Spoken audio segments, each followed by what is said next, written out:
우리가 마음속의 영상과 마음속의 느낌을 강렬하게 가짐으로써 우리는 주변의 세상을 만들고 있습니다. 자아에 대해 지니고 있는 관념에 좌우해서 우리의 삶을 빛나게 할 수도 있고 어둡게 할 수도 있습니다. 자기 자신에 대한 관념 외에 중요한 것은 없습니다. 그리고 우리 내부의 차원적으로 더 위대한 자인 깊은 곳의 관념도 마찬가지입니다. 우리를 돕거나 방해하는 사람들은 그들이 돕거나 방해한다는 사실을 알든 모르든 우리의 마음에 맞춰 세상을 만들고 있는 의식의 법칙에 종속된 자들입니다. 자아에 대한 관념은 그 목적을 달성하기 위해서 물질적인 매개체를 쓰긴 하지만 우리를 자유롭게 하거나 속박 속에 가두는 것은 우리 자아에 대한 관념입니다. 마음의 상태가 비추는 대로 외부 세계가 만들어지는 것이 삶이라면 완벽함이 나타나기 위해서는 우리 자아를 변화시키는 길밖에 없습니다. 외부에서 도움을 구하지 마십시오. 우리가 눈을 들어서 우러러보고 있는 산도 나의 내부에 존재하는 마음 안의 산입니다.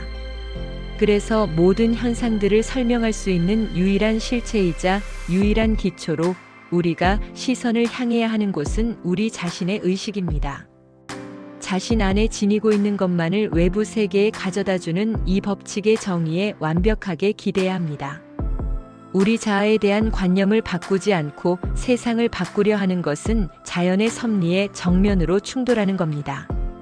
내부의 변화가 일어나기 전까지 외부는 변화하지 않습니다.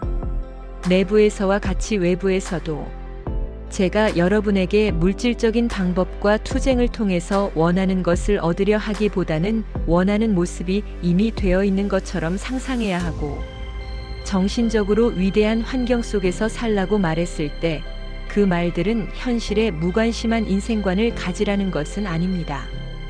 의식을 변화시키지 않고 어떤 일을 하려 한다면 겉에 보이는 문제만을 다루는 무익한 짓일 뿐입니다. 아무리 외부적으로 애쓰고 노력해봤자 자신의 자아 관념이 규정하고 있는 것만을 받게 됩니다. 주변에 일어나는 일들에 반응한다는 것은 우리 존재의 법칙에 대항하는 것이고 운명의 지배자가 되는 길에 대항하는 것입니다. 내 삶의 환경들은 존재의 차원적으로 더 넓은 창고에서 영혼이란 것에 의해 만들어진다고 말할 수밖에 없습니다. 왜냐하면 자아 관념에 의해서 삶의 환경들이 만들어지기 때문입니다. 삶에 어떤 고통이 주어졌다면 그 원인을 찾기 위해 내부로 시선을 돌려야 합니다. 왜냐하면 자아 관념이 나를 이곳으로 데리고 와서 고통을 겪게 했기 때문입니다. 우리가 이상적인 감정을 가지려 한다면 쉽게 증오의 감정 상태로 내려갔던 것처럼 쉽게 이상적인 감정 상태로 솟아오를 수 있습니다. 사랑과 증오는 마법 같은 변화의 힘을 지니고 있습니다. 사랑이나 증오의 감정을 가지면 우리는 마음속에 응시하고 있는 것과 비슷한 모습으로 변해갑니다. 증오라는 감정에 마음을 모으면 우리가 적으로 생각했던 것들의 성격을 우리 안에 만들어냅니다. 또 어떤 상태든지 관심을 기울이지 않으면 사라지기 때문에 벗어나고 싶은 상태에 대해 직접적인 공격을 하기보다는 보잘것없는 것들에게 아름다움을, 슬픔의 기쁨을 마음 안에 그려서 불쾌한 상태를 씻어내는 것이 최선입니다. 무엇이든 사랑스러운 것들과 듣기에 좋은 것들에 대해서 생각하라. 왜냐하면 우리는 우리와 함께 하고 있는 것들과 비슷한 모습으로 변화되기에 그렇습니다. 외부에서 변화시킬 사람은 없고 오로지 자신의 자아만이 그 변화의 대상입니다.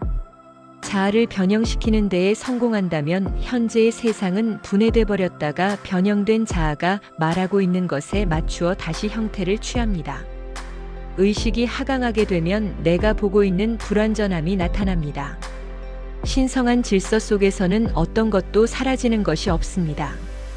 모든 것들이 그 본연의 생명을 지니고 있는 곳에서 의식이 하강하는 경우를 제외하고는 어떤 것도 잃는 것이 없습니다. 의심할 여지 없이 인간에게 주어진 유일한 과업은 자신의 관념을 위대함으로 채우고 그것을 계속 유지하는 것밖에 없다는 것을 저는 압니다. 내가 원하는 것들을 이미 이룬 것처럼 걸어나간다면 그렇게 사실로 받아들인 곳까지 솟아오르게 될 겁니다. 그리고 이 믿음이 세상을 만드는 것을 보게 될 겁니다. 이미 그것들이 존재하기 때문에 손가락 하나 까딱하지도 않을 겁니다. 항상 그것들은 존재했습니다. 여러분들이 환경을 바꾸려고 노력하기보다는 여러분들이 생각하는 이상적인 상태와 하나가 되기를 바랍니다. 세상이 존재하기도 전에 존재했었던 상태 속에서 여전히 여러분은 존재하고 있습니다. 유일하게 추락해버린 것이 있다면 그것은 자아에 대한 관념일 뿐입니다. 아무런 흠도 있지 않은 것을 여러분은 깨져버린 것으로 보고 있습니다. 지금 뒤틀린 눈을 통해서 사물들을 보고 있습니다. 여러분은 기괴한 모습으로 보이게 하는 거울 앞에 서서 길쭉한 모습의 자신을 보는 사람과 같습니다. 그러나 둘은 같은 사람입니다. 아니면 크고 뚱뚱하게 보이는 거울 앞에서 비춰진 모습을 보고 있는 사람일지도 모릅니다. 인간은 자신이 인식하는 그대로 나타나기 때문에 우리는 현재 왜곡된 자신의 모습을 보고 있습니다. 완벽함에 대한 생각을 가지고 노십시오. 누구에게도 도와달라고 하지 말고 대신에 요한복음 17장의 기도가 바로 여러분의 기도가 되게 하십시오. 세상이 존재하기도 전에 여러분의 것이었던 것들을 가지십시오. 그 누구도 바꿀 필요가 없습니다. 오로지 자신의 자아만 바꾸면 됩니다. 마음의 눈 안에서 여러분 자신이 사랑스럽다는 사실을 확고히 한다면 아름답지 않은 것들은 더 이상 여러분의 시야에 존재하지 못합니다. 제가 말씀드리는 진리는 세상 어떤 지식보다 값어치 있는 진리입니다. 이 진리를 지켜내는 데에 용기, 아주 엄청난 용기를 필요로 합니다. 왜냐하면 많은 사람들은 오늘 밤 이 진리를 듣고도 여전히 자신이 공경에 처하게 되면 다른 사람을 비난하려고 할 것이기 때문에 그렇습니다. 사람들은 유일한 실체로 자신의 의식과 자기 자신에게로 시선을 돌린다는 것이 어렵다는 것을 깨닫게 될 겁니다. 나 자신에 대한 관념이 그 관념에 맞추어 세상을 만들고 사람들을 이끌어 그들의 행동을 통해 지속적으로 내가 누구인지 말해주고 있습니다. 세상에서 가장 중요한 것은 여러분의 자아에 대한 관념입니다. 주변의 환경들과 삶의 조건들 그리고 사람들의 행동이 마음에 들지 않을 때 여러분 자신에게 질문을 던져보십시오. 나는 누구인가? 여러분이 싫어하는 것의 원인이 무엇이냐는 질문에 대한 답이 될 것입니다.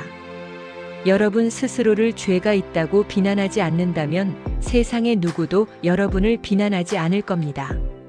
이상을 인식하면서 산다면 어떤 비난할 것도 찾지 못하게 될 겁니다.